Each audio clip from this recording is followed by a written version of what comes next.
Bonjour. Je parlais de notions basiques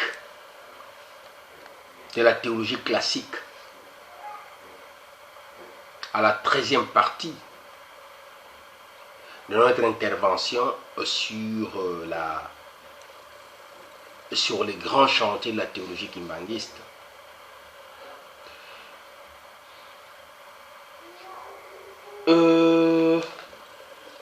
Nous disions que pour faire la théologie kimbanguiste, il faut obligatoirement, d'ailleurs comme on l'a bien vu dans les 3 étapes de la scientificité d'une discipline, quand nous avions parlé de l'étape de l'observation à la théorie, de l'étape de la théorie à la prospection, de l'étape de la prospection à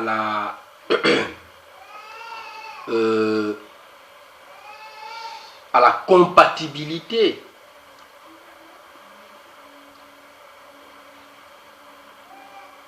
quand on est en train d'élaborer une science,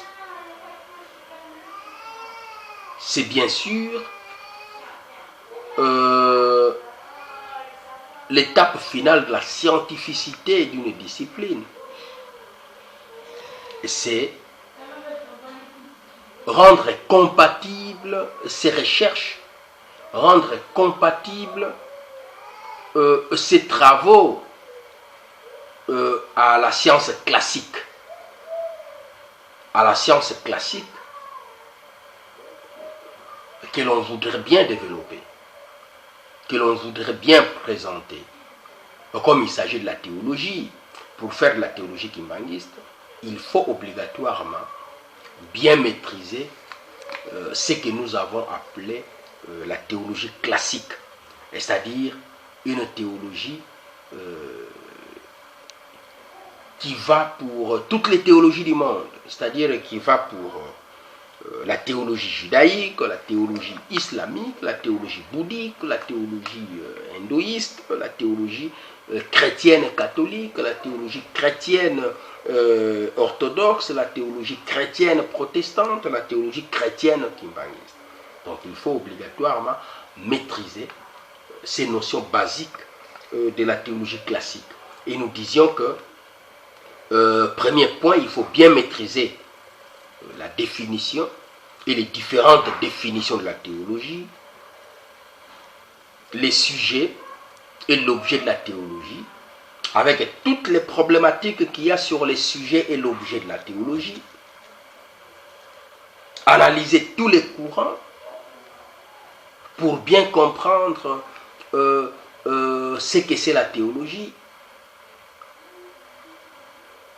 Passer au point 2, étudier les buts de la théologie, son objectif. Le point 3, étudier les sources et principes de la théologie, c'est très très important. C'est même indispensable pour une étude théologique. Passer au point 4, bien étudier le rôle du théologien dans la société. Puisque très souvent quand on utilise le mot théologie, ça crispe un peu la connaissance des gens. Ça rend un peu fou, puisqu'on pense que la théologie, c'est un domaine réservé aux extraterrestres, entre guillemets.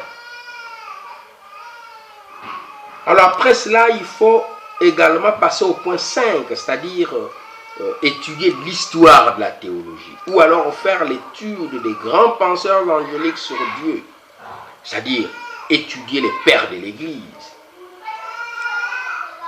leurs personnes et leurs pensées, étudier les 7 conciles œcuméniques,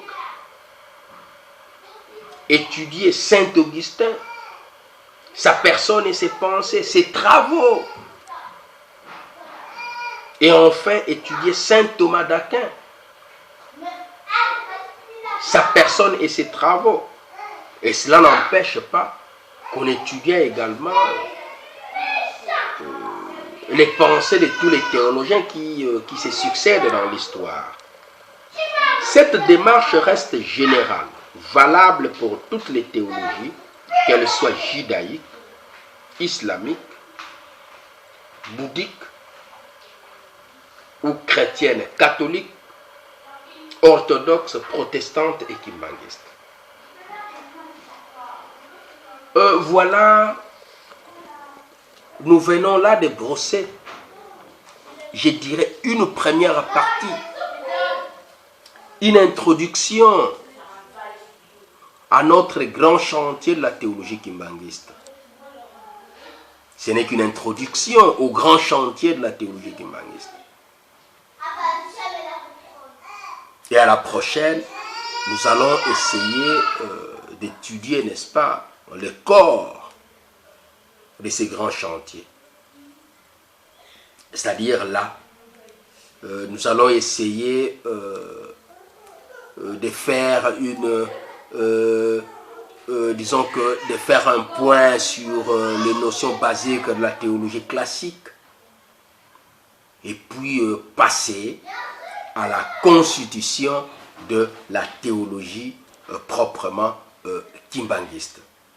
Ça sera bien sûr un essai, puisqu'on ne peut quand même pas se prétendre présenter un travail fin. On ne peut quand même pas se prétendre présenter un travail fini. Mais les analyses théologiques, les réflexions sur Dieu à travers Simon Kimbangu ne peuvent pas être épuisées par